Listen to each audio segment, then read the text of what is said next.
15,000 years ago, a yogi appeared in the upper regions of Himalayas. Nobody knew where he came from, his antecedents were completely unknown.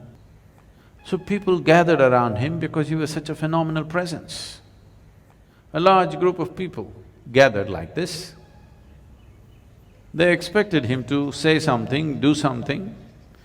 He did nothing, he said nothing, simply he sat.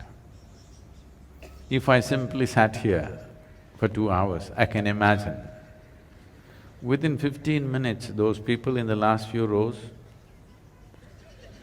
and they will slowly, still there's time for the cinema, let's go. If I said nothing for 2 hours, 90% of the people will be gone. If I said nothing for 6 hours, only a few hardcore ones will hang on, rest are all gone. Same happened to him. He said nothing, did nothing, simply sat still. Not for a day, not for a week, for months on end, he simply sat still. Everybody was expecting a miracle, nothing happened, he just sat. But they were missing a most fundamental miracle because the nature of your body is such right now, you're well attended to. You had lunch in the afternoon and maybe you snacked in the evening and so that you don't fall asleep, you had a coffee and maybe you have something in your bag. So many things. All these things are being attended to, so this is fine. Suppose we just make you sit here for 4 hours. Sadhguru, at least some water?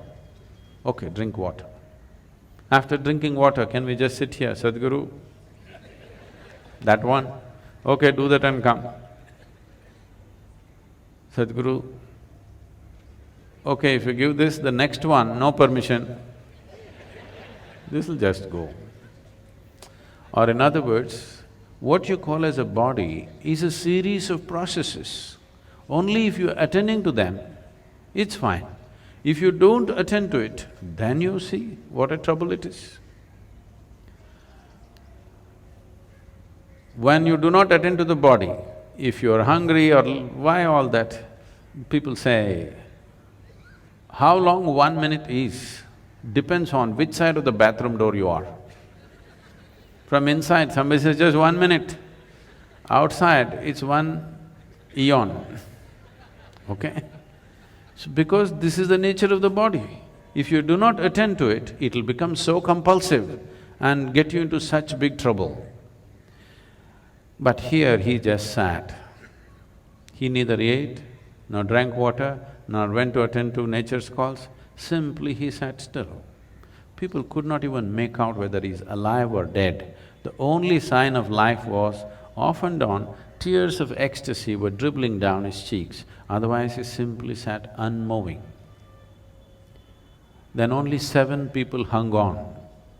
They realized the miracle of him sitting here like this, because if he has to sit here like this, he has transcended physical nature, otherwise you cannot sit like this. These 7 people hung on. Today we celebrate these 7 people as the Sapta Rishis. These were his first disciples of the Adiyogi. So this Adiyogi just sat there, these 7 people showed interest. He told them, this is not for you, this is not entertainment. But they said, no, we're willing to do anything. He gave them a few preparatory steps. They prepared for many years.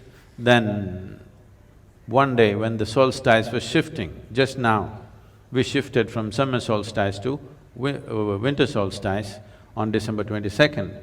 It'll again happen on June 21st, and this coming June 21st is significant for the world, because this is the day when Adiyogi first turned south and gave his teaching. Because the sun turned south, he turned south and started explaining the mechanics of being human. On this day, fortunately, the United Nations has declared the World Yoga Day because the yoga began on that day.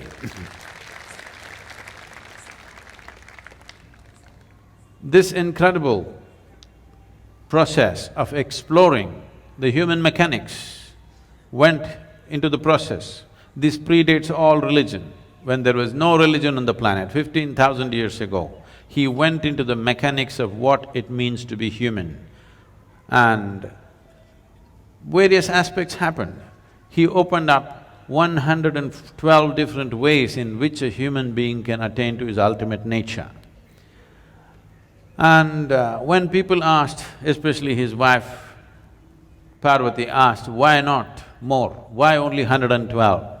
Then he said, if you are rooted in the body, there are only 112 possibilities. If you transcend the body, how many atoms there are in this universe, that many doorways are there if you're willing to explore it. But if you're rooted in this body, there are only 112 ways, and the whole yogic system subscribes to this even today because nobody has found more ways. Any number of yogis have explored in a million different ways, but there is no other doorway. In this body, there are 112 ways into which you get there. So for this, how to generate this, how to make this work the way you want it. So this whole mechanics, he started, Adiyogi explored for many years, and he gave this elaborate knowledge to the world, and then asked these 7 people to go in 7 different directions in the world. One went to Central Asia, another went to North Africa, another went to South America, another went to Southeast Asia, one came down to what we call as the Indian part of Himalayas, one stayed with him, and one more, who is very important for us, Agastya Muni, came down south. He is known as the father of southern mysticism because he did not spare a single human habitation south of the Vindhyas. In the Deccan Plateau, he made sure every single human being who lived in this place had some sense of spiritual process.